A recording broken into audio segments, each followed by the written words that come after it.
मित्रों, आज हम फणीश्वरनाथ रेणु,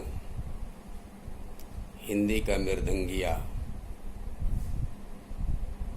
इस विषय पर आपसे चर्चा करते हैं। ये फणीश्वरनाथ रेणु की जन्मशती का वर्ष है और मुझे इस माध्यम से आप तक कुछ बातें साझा करने का मौका मिला है। आभारी हूँ मैं।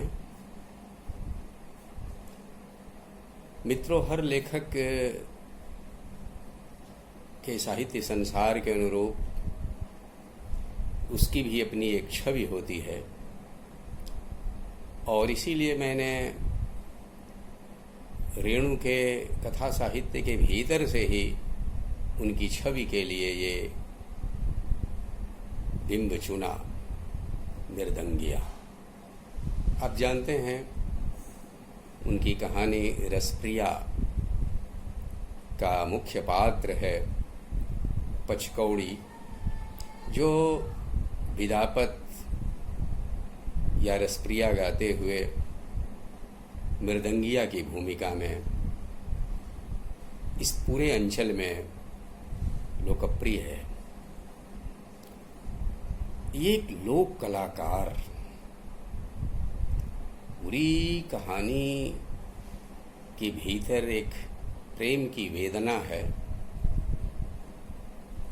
असफल प्रेम की वेदना, और उस वेदना के साथ उस लोक कलाकार का संगीत मिलके एक अद्भुत कथा संगीत की सृष्टि करता है। तो ये जो कहानी के माध्यम से प्रेम की वेदना को अपने पाठकों तक संप्रेषित करना रेणु की कला का जादू है। वो रेणु की विशिष्टता को रेखांकित करता है और इसलिए मुझे लगता है कि अगर एक नाम देना हो रेणु को तो वो हिंदी का मृदंगिया है, जिसने अपने साहित्य के माध्यम से जो संगीत ध्वनित किया वह संगीत बिल्कुल विदापत की तरह, विदेशिया की तरह, रसप्रिया की तरह अपनी ही जमीन से उठा हुआ संगीत है।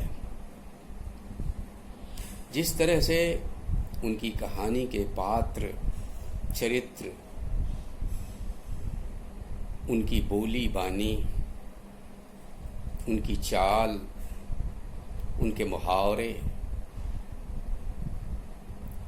उनके जीवन का संघर्ष, उनकी हंसी खुशी, उनका रोना और संघर्ष में उठ खड़े होना, ये सब मिलके उस जमीन की, उस अंचल की एक तस्वीर प्रस्तुत करते हैं। और तस्वीर भी वो तस्वीर नहीं बल्कि एक आईना की तरह है, जिसमें हम अपने देश की सच्ची तस्वीर देख सकते हैं। अगर हम मानते हैं कि इतना विकास हो जाने के बावजूद हमारे देश का जो हृदय स्पंदन है वो अंचल में बसता है, गांव में बसता है, अगर हम ये महसूस करते हैं कि किसी भी विकास की, किसी भी राष्ट्रीय उपलब्धि की कसौटी है वह गांव की जनता, तो प्रेमचंद एक कसौटी साहित्य की भी रख गए कि साहित्यिक उपलब्धियों को भी जांचने की एक कसौटी है कि कथाकार या लेखक एक खाँटी हिंदुस्तानी किसान जीवन की, देहाती जीवन की संस्कृति को उसके संघर्ष को, उसके जीवन को, उसके जीवन की लय को किस तरह से पकड़ता है, किस तरह से भाषा में उसे संभव करता है कि ठीक जो अनुभूति उसकी अभिव्यक्ति में आई है, भाषा के माध्यम से पाठक भी उस अनुभूति तक पहुंच सके। मित्रों, मैं आपसे अनुरोध करता हूं कि आप रेणु जिस दौर में लिख रहे थे उस दौर को जरा देखिए। वो दौर नई कहानी का दौर है और उस नई कहानी के जो समर्थ आलोचक हैं नामवर सिंह जी, उस नई कहानी के केंद्र में वह किसको रखते हैं? उन्होंने निर्मल वर्मा को उसके केंद्र में रखा। उन्होंने नई कहानी की उसे एक महान उपलब्धि माना और निर्मल वर्मा की कथा भाषा को, उनके कथा शिल्प को हिंदी में एक इस स्तर की उपलब्धि माना उन्होंने कि उन्होंने यहाँ तक उपलब्धि की कि संभव है कि D.H. लॉरेंस और फ्रांस काफ्का की तरह सामाजिक कथानिकारों की तुलना में, तथाकथित सामाजिक कहानीकारों की तुलना में, जैसा कि नामवर जी ने इन्वर्टेड कॉमा में सामाजिक रखा है, तो तथाकथित सामाजिक कहानीकारों की तुलना में संभव है कि निर्मल वर्मा ही उस युग के सच्चे प्रतिनिधित्व, उन्हीं की कहानियों में सच्चा प्रतिनिधित्व युग का उनको दिखाई देता था। और बाकी शेखर जोशी, मार्कंडेय और शिव प्रसाद सिंह वगैरह का उन्होंने नामोल्लेख भर किया। उनकी उपलब्धि भी अगर मानी तो नए चरित्र हिंदी कहानी में उपस्थित करने को लेकर के उनकी उपलब्धि मानी।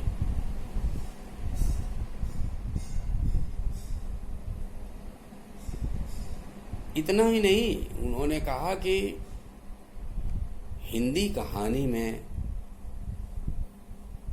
एक संगीत की, विशेष संगीत की सृष्टि निर्मल वर्मा ने की है। रेणु की कहानी में जो संगीत उभर रहा था वह भी अनूठा था, विशिष्ट था और अब तो दिखाई देता है कि वो हिंदी कहानी की वास्तव में एक उपलब्धि था। लेकिन नामवर जी ने कहानी में उस संगीत को संभव बनाने में जो सिद्धि है रेणु की, उसको कभी रेखांकित किया हो यह देखने में नहीं आया। उन्होंने जितने भी इस सिलसिले में दावे किए वो निर्मल वर्मा के लिए किए। तो हमें जानबूझ के मृदंगिया नाम इसलिए भी चुना कि अगर आपकी सौंदर्य दृष्टि पियानो के संगीत से निर्मित और निर्धारित है तो निश्चित रूप से मृदंगिया का संगीत आपको संगीत नहीं मालूम पड़ेगा। कहानी में उसके जरिए जो लय आती है उसमें आपको कोई विशिष्टता नहीं मालूम होगी। लेकिन रेणु की कथा की भाषा और उसकी कला का यही जादू है कि मालूम ही नहीं होता कि वह कला है। उसी तरह जैसे प्रेमचंद की कहानियों में बहुत सारे लोगों ने मनोवैज्ञानिक गहराई के अभाव का आरोप लगाया था और यह आरोप इसलिए लगाया था कि उनकी दृष्टि में मनोवैज्ञानिक गहराई के कुछ दूसरे ही नमूने थे जो प्रेमचंद से मेल नहीं खाते थे। उसी तरह से रेणु की कहानियों को देखें तो आप पाएंगे कि इंद्रिय बोध का सूक्ष्म संवेदन जिस तरह से रेणु ने मूर्त किया है वह एक उदाहरण है। मसलन आप ले सकते हैं गंध।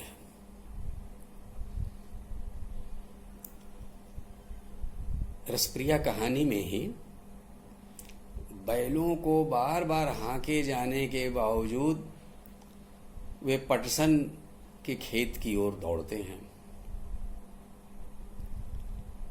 क्योंकि पटसन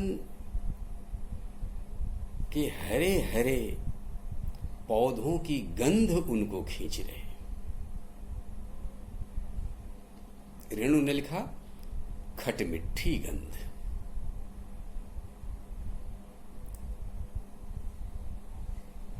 लाल पान की बेगम में बैलगाड़ी जिधर से गुजर रही है उसके दोनों किनारों से फूले हुए धान से एक खास तरह की पवनिया गंध आती है। पवन में बहती हुई धान के फूलों की सुगंध आती है। ये आपको पता नहीं कविता में मिले या नहीं, लेकिन रेणु की कहानी में ये आपको मौजूद है।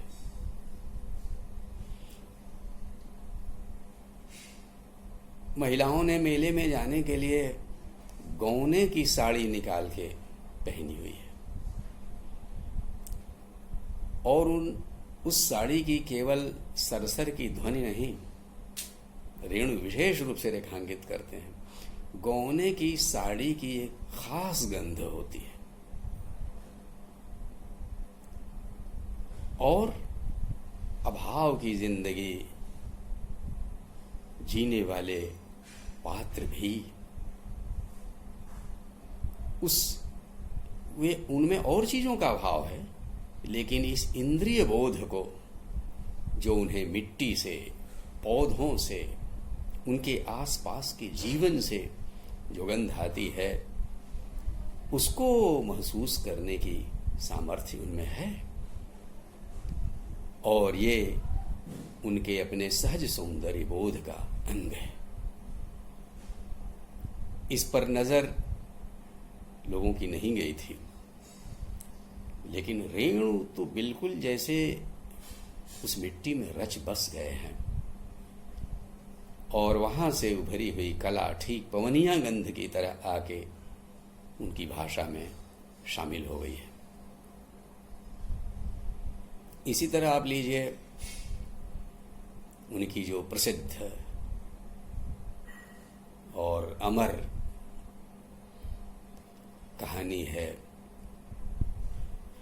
तीसरी कसम।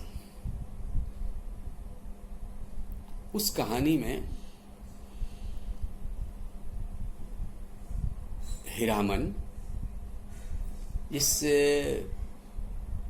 हीराबाई को पीछे बैठा के जा रहा है तो उसने हीराबाई को देखा नहीं है, लेकिन पीछे से जब जब उसकी आवाज आती है हीरामन को लगता है जैसे फेनु गिलासी बोली। आवाज, ध्वनि, यानी कहिए कि शब्द के चित्र। गंध और शब्द, गंध के बाद सबसे अधिक शब्द,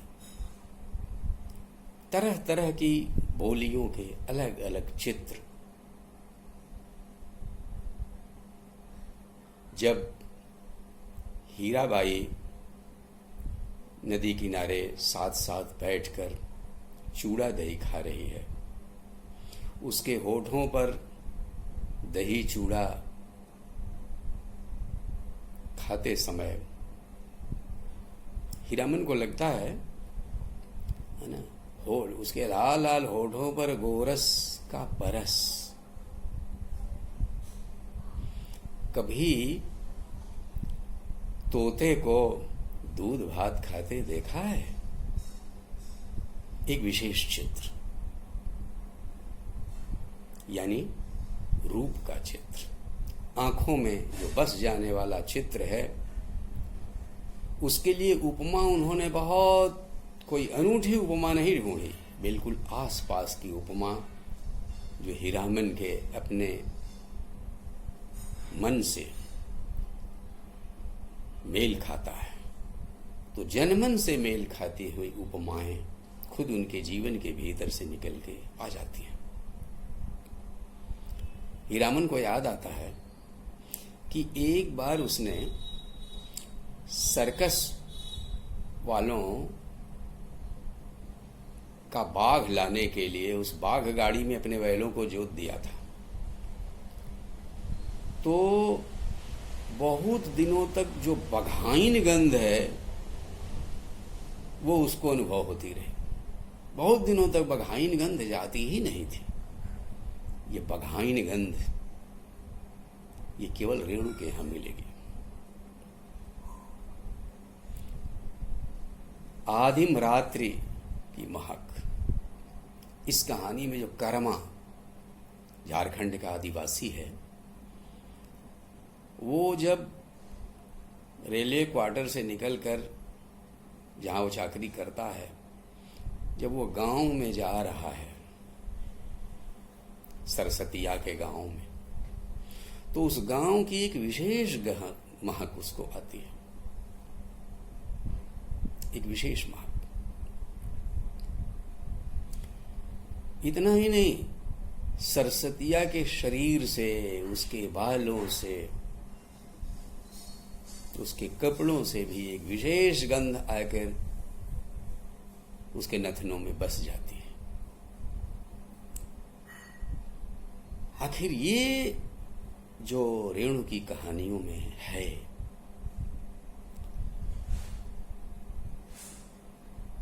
ये गंध संवेदन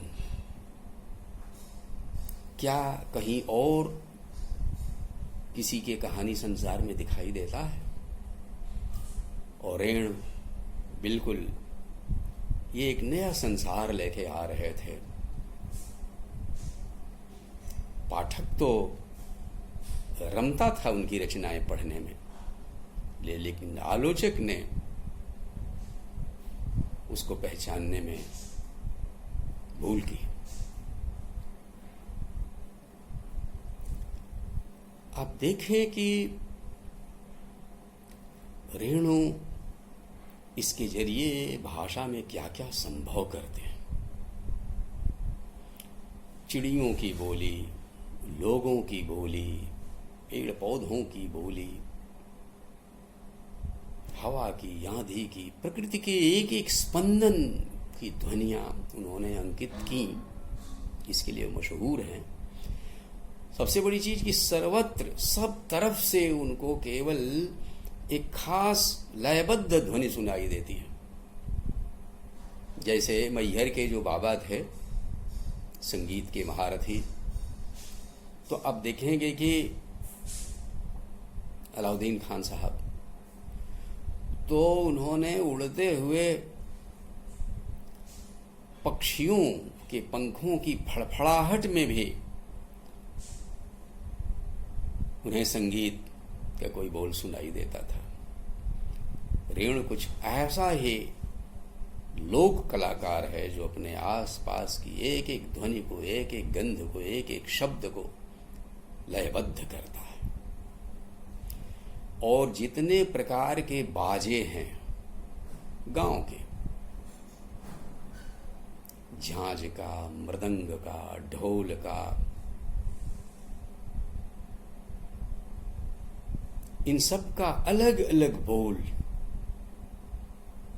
ये रेणु ही हैं जो बिल्कुल निकालते हैं, मुंह से नहीं, उसको भाषा में, शब्द में वे मूर्त कर देते हैं। और ये वो जादू है भाषा का जो उनकी कहानी को कविता के स्तर पर उठा ले जाता है। कविता जैसी ही ठीक एक गूंज वह अपनी कहानी में पैदा करते हैं। नरेंद्र पांडे ने बहुत सही लिखा है कि अगर आप पढ़िए तीसरी कसम कहानी, तो पूरी कहानी पढ़ने के बाद उससे मन में, पाठक के मन में एक लोकगीत की गूंज ध्वनित रहती है, गूंजती रहती है। एक लंबा लोकगीत उसने जैसे कहानी का रूप ले लिया। मजे की बात है कि उसमें एक लोक कथा है भी, कहानी के भीतर एक कहानी है और वह लोक कथा है। वो है महुआ घटवारिन का लोकगीत या लोक कथा जो कही। आधार उसका लोक कथा का है, माध्यम उसका लोकगीत का है। इस महुआ घटवारिन की लोकगीत के साथ हीरामन और हीराबाई के बीच के सुकुमार प्रेम संबंधों का एक संगीत समानांतर चलता रहता है, और कुल मिला जुला के वो पूरी की पूरी कहानी ही एक अद्भुत लोकगीत की गूंज बनकर पाठक के मन पर प्रभाव डालती है।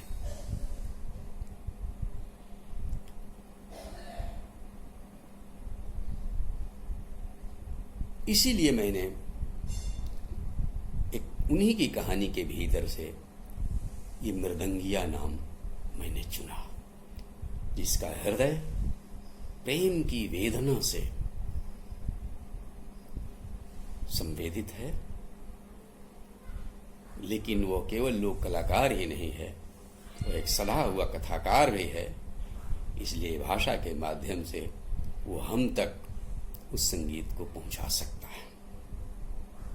ऐसा है वह हिंदी का मृदंगिया। अब आप ये भी देखें,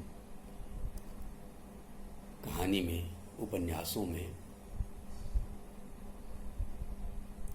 ये अजब बात है। ठीक है, वो आंचलिक कथाकार के रूप में उनका जो मूल्यांकन हुआ उससे बहुत सारी बातें निकल के आई, और ये भी निकल के आया कि वो निरे आंचलिक कथाकार ही नहीं है।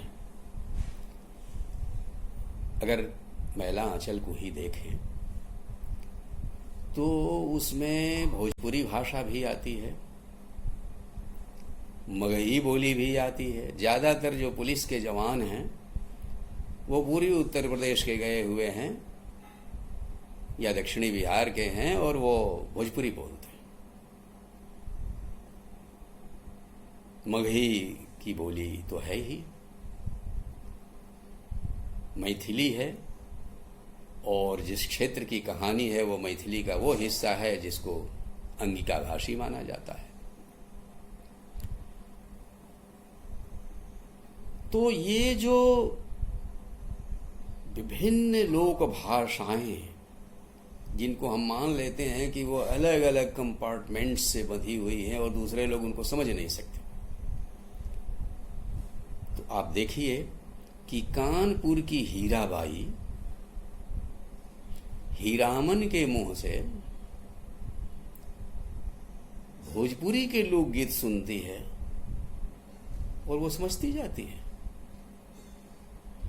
बच्चे जो लोकगीत गा रहे हैं वे मैथिली के नहीं हैं, वे भोजपुरी के हैं।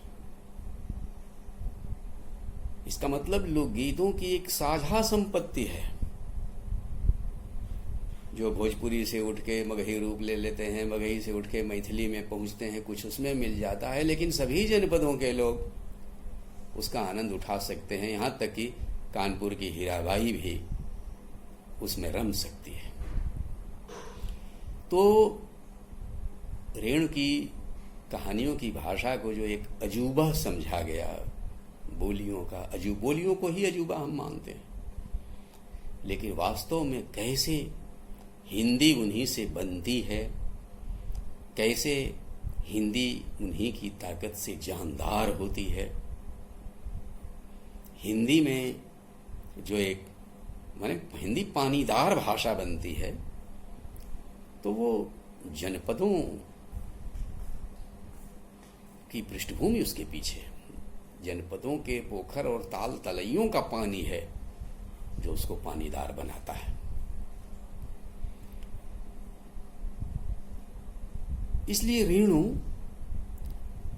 की कथा भाषा पर ठीक उस ढंग से कि कितनी कहावतें आई और कितनी लोकोक्तियां हैं और कहाँ कहाँ के लोकगीत उद्धृत हैं, सिर्फ इस तरह नहीं, उनके वाक्य विन्यास, उसकी लय, कुल मिला जुला के जो उसकी रचनाशीलता है, उस सब पर ढंग से काम हुआ नहीं। उसी तरह से जैसे कि लोक कलाएं अभी भी 26 जनवरी में राष्ट्रीय झांकी का नमूना ही बन के रह गई है, या फिर आकाशवाणी में और जगह जगह जहाँ सांस्कृतिक कार्यक्रमों का आनंद लिया जाता है, लेकिन उनको इस लायक नहीं माना जाता कि उसमें कुछ ऐसा भी है जिसका गहरा विश्लेषण होना चाहिए, उसमें कोई कला भी ऐसी है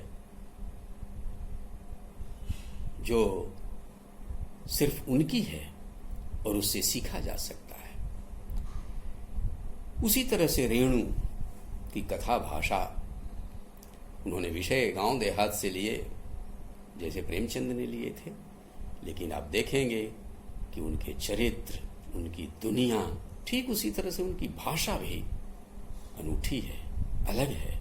और प्रेमचंद के बाद ठीक उसी जमीन से उठकर उन्हीं लोगों को लेकर एक नई कला का जादू संभव करती है। तो मित्रों, रेणु इन्हीं अर्थों में मृदंगियां हैं, इन्हीं अर्थों में अनूठे हैं, लेकिन मैं कहूँगा कि वह बहुत जरूरी भी है। अब कह सकते हैं कि आज के जीवन में जो गांव हैं वो भी धीरे धीरे अदृश्य होते जा रहे हैं, क्योंकि प्रेमचंद के समय में गांव अभी अदृश्य नहीं हुए और गांधी जी तो उनको केंद्र में लाने की बात कहते थे, और वहां से निकलकर एक बड़ी ताकत सड़कों पर आजादी के लिए संघर्ष कर रही थी। बल्कि आजादी की आग को, लड़ाई की आग को नीचे तक पहुंचाने का श्रेय गांव देहात को है। रेणु के समय में भी अभी गांव अदृश्य नहीं हुए थे, और जो राष्ट्रीय निर्माण का कार्य चल रहा था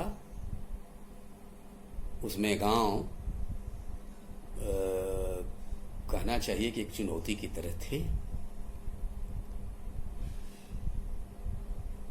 यानी गांव में नई विकास की सुविधाएं, नई खेती और बहुत सारी चीज़ों के लिए, चिकित्सा की सुविधाओं के लिए, शिक्षा की सुविधाओं के लिए जो योजनाएं थीं, तो गांव एक चुनौती की तरह सामने थे। अभी का जो परिवेश है उसमें गांव अदृश्य हो रहे हैं। यह एक बिल्कुल नया माहौल है। बड़ी बड़ी परियोजनाओं में पूरी तरह से गांव उजड़ रहे हैं, उनकी कोई चिंता भी नहीं है।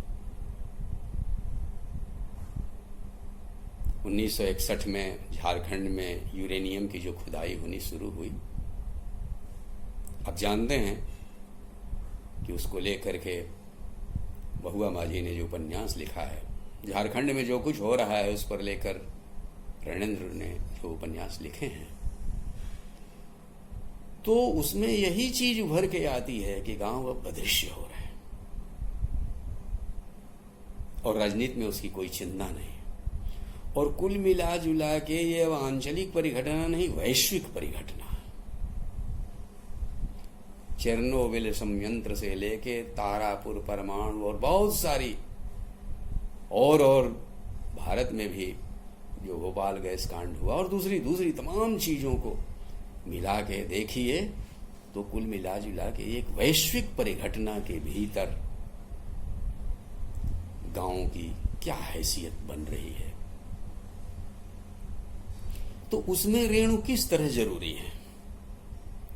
मैं तो कहता हूं कि जो कोरोना संकट है और उसमें जिस तरह से सड़कों पर प्रवासी लाखों की संख्या में आ गए, तो बिना कुछ कहे सड़कों पर उनकी चलती हुई कतारों ने एकदम झिझोड़ के रख दिया और सारी दुनिया ने देखा कि ये वो लोग हैं जो गांव छोड़कर गए हुए थे, ये वो लोग हैं जो एक महाशक्ति बनने की ओर, जगत गुरु बनने की ओर जो देश बड़े बड़े दावे करता हुआ लंबे लंबे डग भर रहा है, उसके ये मजदूर हैं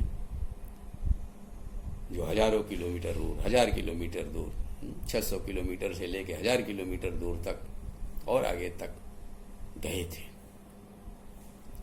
वो लौट रहे हैं।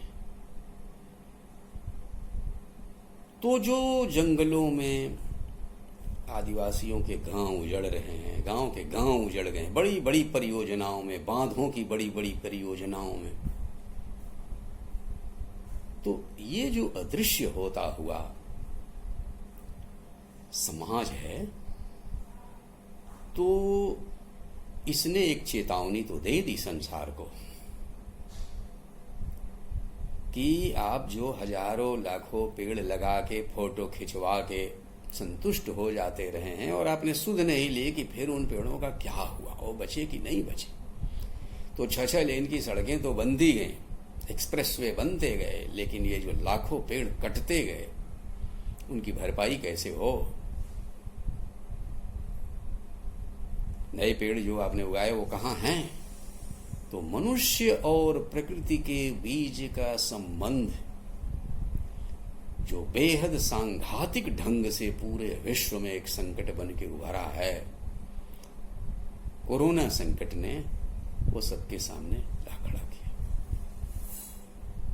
इसमें कौन कौन दोषी हैं और अपराधी हैं वो बात तो अलग है, लेकिन जब रेणु के आईने में हम देखते हैं तो पाते हैं कि वहां एक ऐसी दुनिया है कि वे लोग चाहे जितने पिछड़े हों, जितने अशिक्षित हों, जितनी सारी सुविधाओं से वंचित हों, जितनी सारी रूढ़ियों से ग्रस्त हों, लेकिन एक वे बहुत बड़ी संस्कृति के वारिस तो हैं। जिस जीवन को जीते हैं उसमें मानव और प्रकृति के बीच शताब्दियों से चला आता हुआ चिर साहचर्य का संबंध है। प्रकृति वहां उपभोग की वस्तु नहीं है, जितना हो एकदम कोयला निकाल लो और कोयला निकाल के धरती की खाली कोख को यूं ही छोड़ दो जलते रहने के लिए, जैसे कि झरिया से लेके धनबाद तक के बीच आप देखते हैं कि धुआं ही धुआं उठ रहा है आकाश में।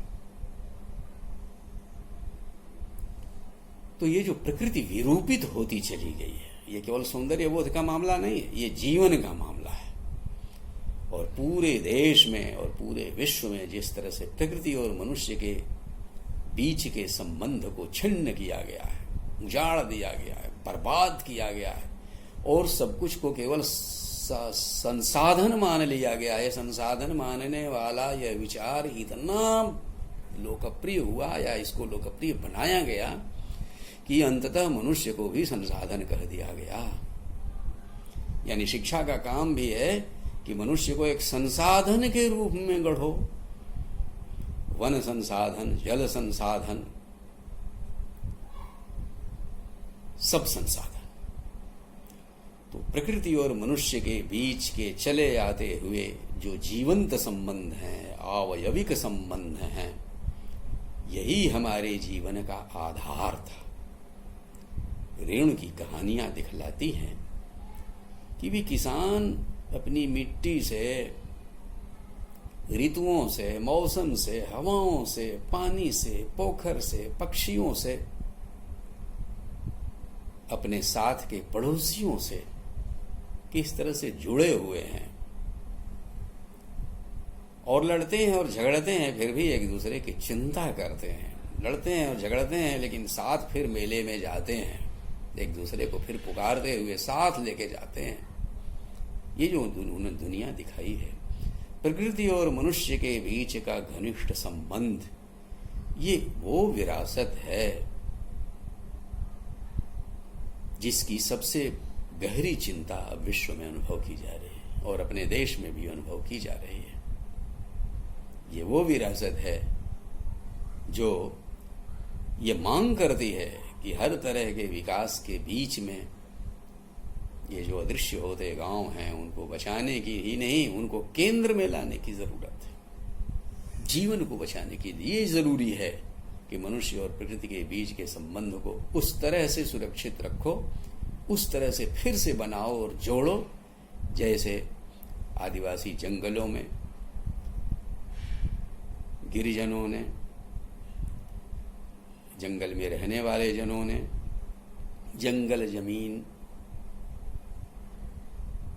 और जल से जुड़े लोगों ने विकसित किया था।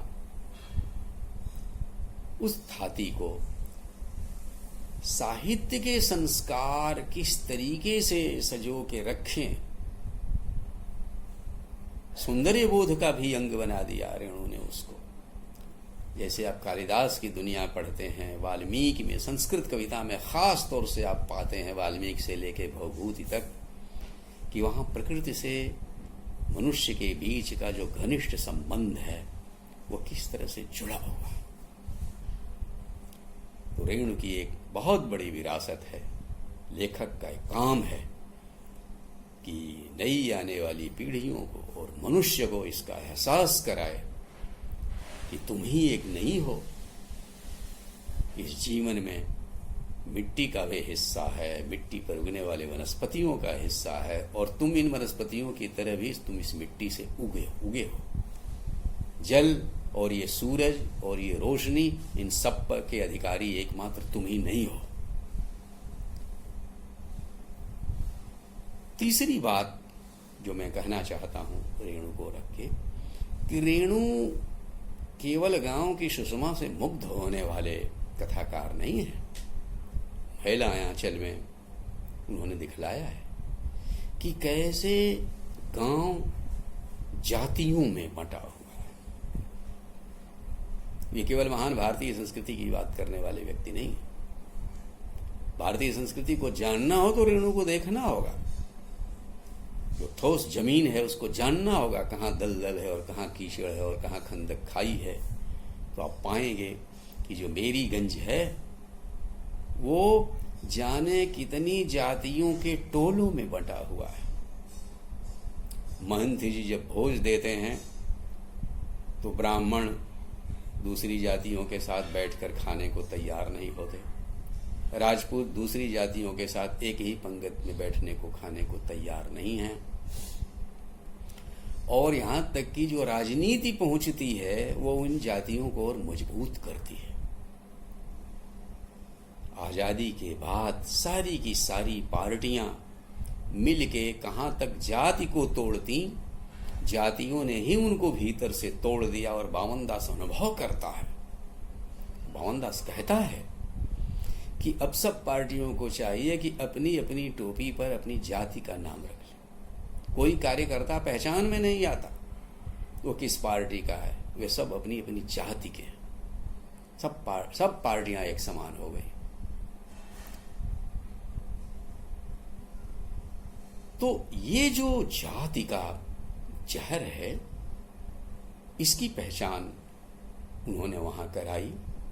और इतना ही नहीं, गांधी के साथ जो मजाक चल रहा था उसकी ऐसी दर्द से भरी हुई विडंबना वहां उन्होंने रखी है। बावनदास जिसने अपना पूरा जीवन समर्पित कर दिया गांधी जी के आदर्शों के लिए, आजादी की लड़ाई से पहले और आजादी के बाद, वह देख रहा है कि खुद गांधी की पार्टी में गांधी का नाम लेने वालों के बीच गांधी के मूल्य किस तरह से ध्वस्त हो रहे हैं। वह देखता है कि वो दुलार चंद कापरा जो नेपाल से लड़कियों को भगाने के लिए जोगबनी में पकड़ा गया था, वो कटहा थाने का कांग्रेस का सेक्रेटरी हो जाता है। वो फारबिसगंज का मारवाड़ी व्यापारी कि जब विलायती कपड़ों की पिकेटिंग की गई थी तो उसने कार्यकर्ताओं को किस बुरी तरह से उत्पीड़ित किया था, ये सब कांग्रेस पार्टी के नेता हो जाते हैं। और बामन दास, जिसके पास गांधी जी की लिखी चिट्ठियां पड़ी हैं, वह उसका ऐसा मोहभंग होता है कि अंततः वह बालदेव को उन चिट्ठियों का बंडल सौंप कर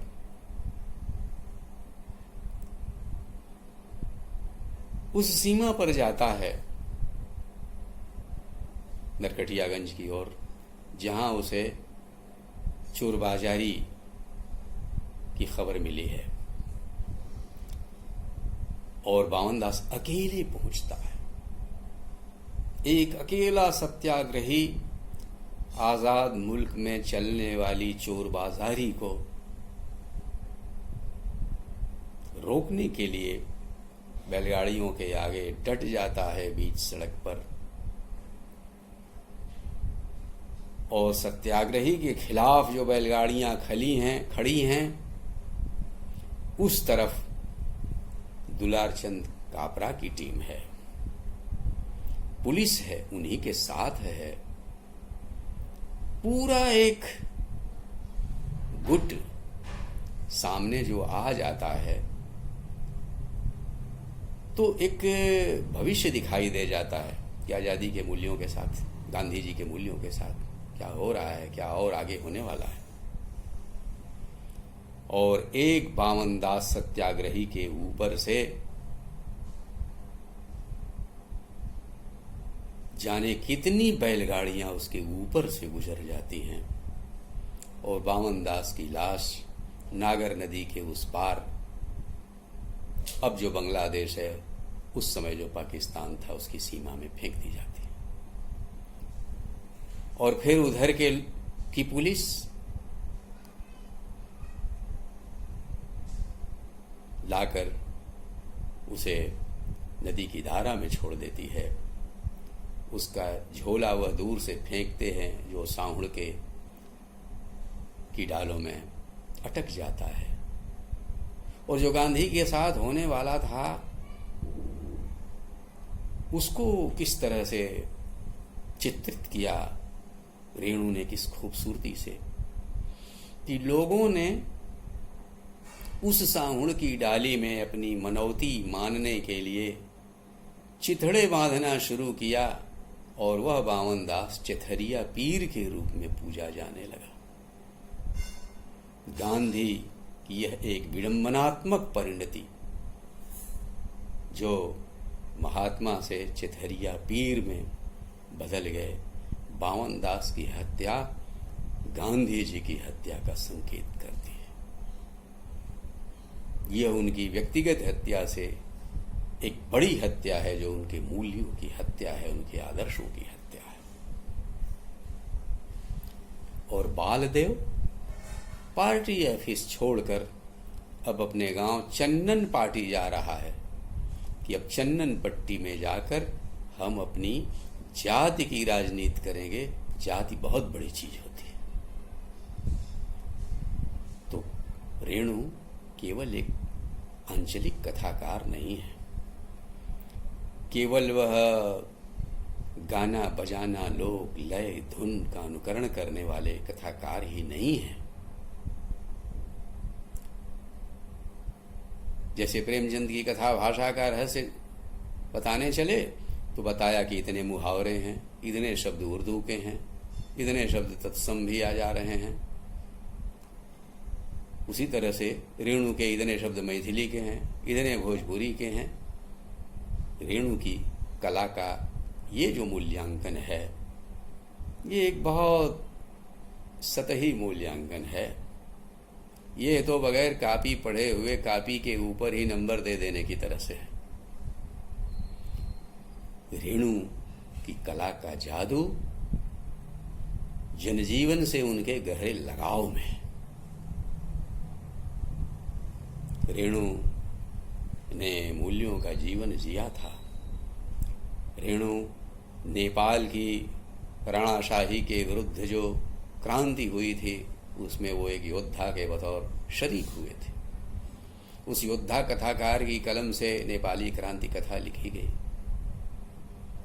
वे सोशलिस्ट पार्टी के एक कार्यकर्ता थे और उन्होंने जयप्रकाश नारायण के आंदोलन के समय में बाकायदा इंदिरा तानाशाही के विरुद्ध जो नौजवान खड़ा हो गया था, रेणु उसमें शामिल हुए थे। उन्होंने अपना सम्मान लौटा दिया था और रेणु इसके जरिए बता गए हैं कि जो जनजीवन से लगाव है और जनता के हितों को लेकर चलने वाले आंदोलनों में जो उसकी भूमिका है,